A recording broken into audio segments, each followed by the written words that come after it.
Donc, cette troisième vidéo continue la deuxième. Elle porte sur la formulation de la question ou la construction du sujet de mémoire, qui est un préalable nécessaire à toute démarche méthodologique,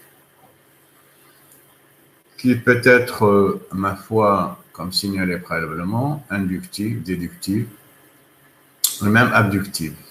Abductive, c'est-à-dire qu'elle conjugue des éléments d'une représentation théorique de type déductive, mais également des éléments inductifs tirés de la réalité concrète, de l'analyse de la réalité concrète, c'est-à-dire des éléments factuels et empiriques.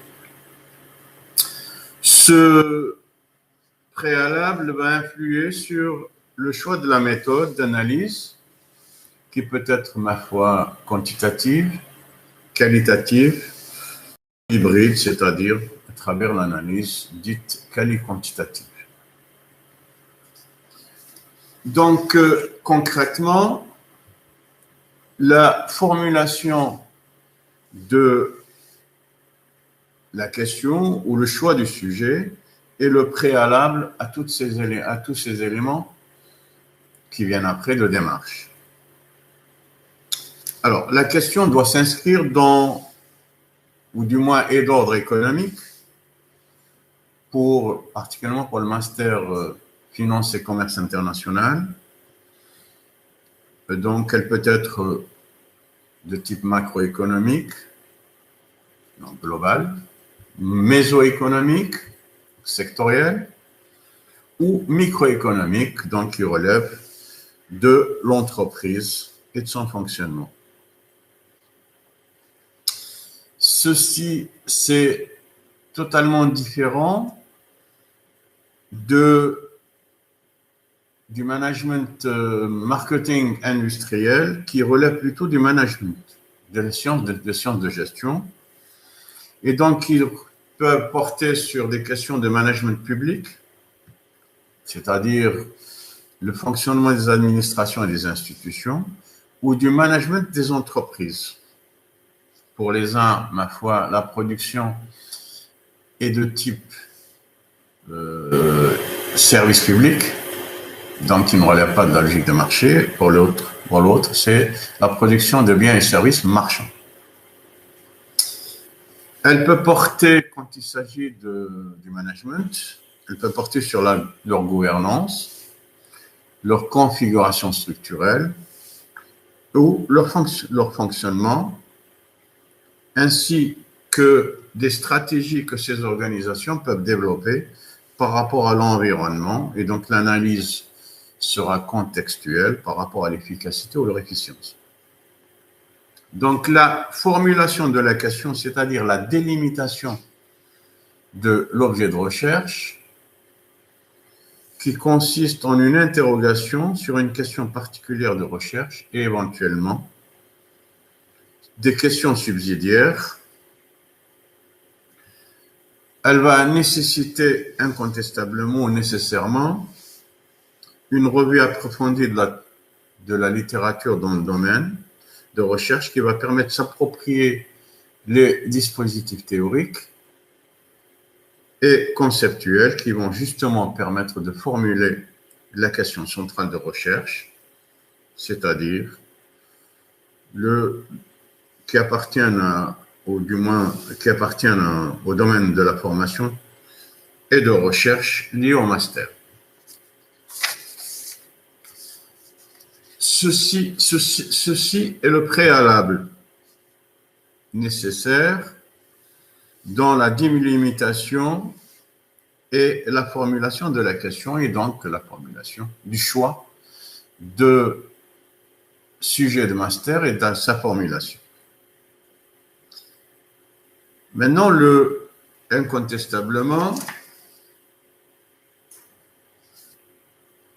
l'approche peut être qualitative, c'est-à-dire reposer sur une abstraction forte, comme elle peut être quantitative, fondamentalement inductive, c'est-à-dire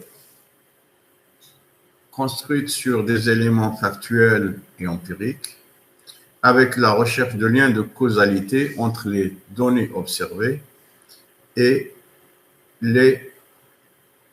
leurs relations. Elle peut être également quali-quantitative en conjuguant les deux approches. Elle tient en une situation hybride qui découle d'un nombre d'observations réduites et de ce fait ne répondant pas aux exigences d'une analyse quantitative. La réponse donc consiste à opter pour une démarche qualitative, c'est-à-dire à analyser qualitativement les éléments séparés, puis à comparer dans leur analyse quantitativement les caractéristiques partagées par ces éléments, ce qui fait que cette approche sera dite quali-quantitative.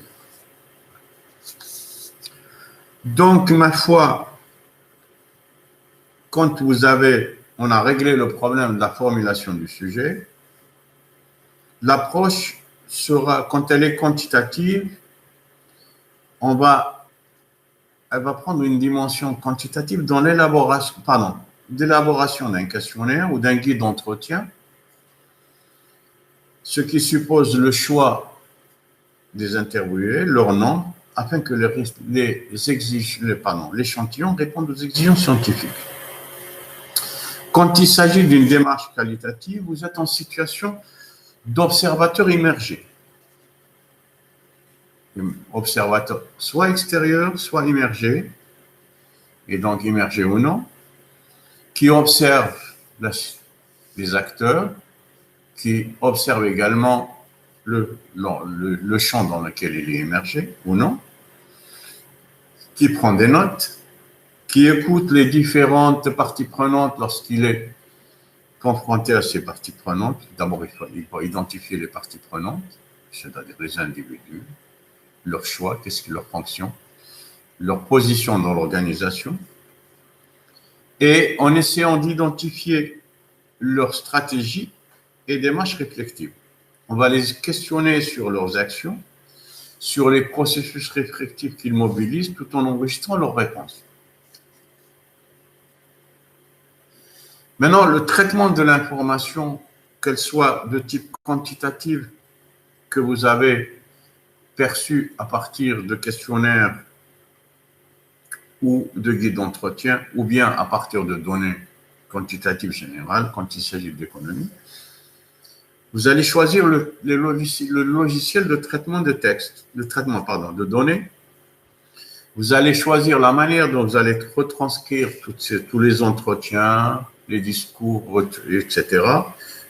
Et en identifiant les prévalences, par exemple dans les discours. Vous allez également traiter statistiquement des questionnaires afin de tirer les variables explicatives dans une analyse quantitative. Lorsque vous êtes dans une démarche qualitative, vous avez choisir des logiciels pour le traitement des données, procéder à une analyse interprétative des éléments du discours ou des données. Vous allez les regrouper d'une certaine manière par rubrique, par catégorie conceptuelle. Et donc, dans une démarche qui va devenir inductive, vous allez traiter ces éléments pour en tirer des concepts et construire une représentation théorique à partir de la réalité et des tendances qui émergent sur le terrain. Dans une démarche quantitative, vous allez faire un retour sur les hypothèses de départ et vérification de leur confirmation ou infirmation permettant de qualifier la situation observée dans l'entreprise. Dans une démarche qualitative, vous allez formuler des propositions théoriques permettant de caractériser la situation. Donc, vous êtes là, on a deux situations. Pour l'une, elle est inductive, pour l'autre, déductive. Dans les deux cas, on essaye de soit de construire une formulation, un modèle théorique à partir de l'observation de la réalité du terrain, soit de vérifier la conformité de la réalité par rapport à un modèle idéal de référence dans une logique hypothético-déductive. Ce sont là des réalités, des deux démarches possibles dans le processus. Maintenant, la démarche peut être également abductive dans le sens où on conjugue à la fois des éléments hypothético-déductifs, c'est-à-dire on a un modèle de référence qui nous permet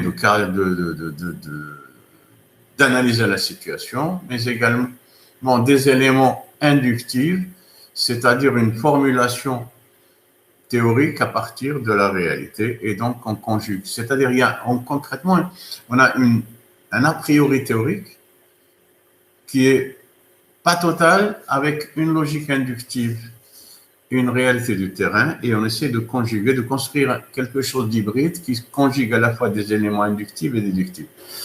Voilà comment on construit concrètement la réalité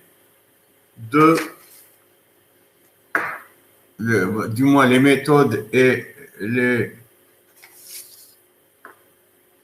démarches dans la construction d'un modèle théorique.